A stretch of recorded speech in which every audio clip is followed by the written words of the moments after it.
আচ্ছা, মিহির কিরণ চৌধুরী আপনার দাদা মশাই? আরে বাপরে বাপ, উনি তো বিরাট নাম করা কবি। আর প্রশান্ত তো তার একজন বিরাট ভক্ত। এই সেদিনও কি যেন একটা বই পড়ছিল, কি যেন বইটা বলছিল। হ্যাঁ, মানে আমি তো ওর সব বই পড়েছি।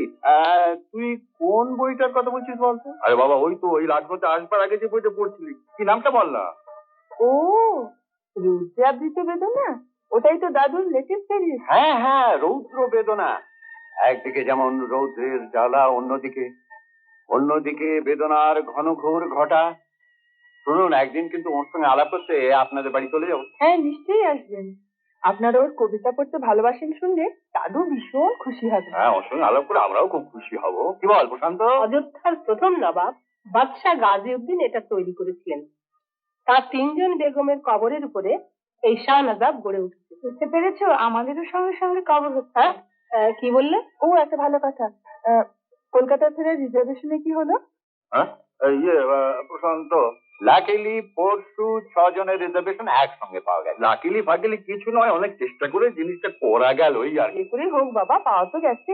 হ্যাঁ, আমি যাই, ওদের বলে আসি। বলে আর এটা কি হলো? কেন?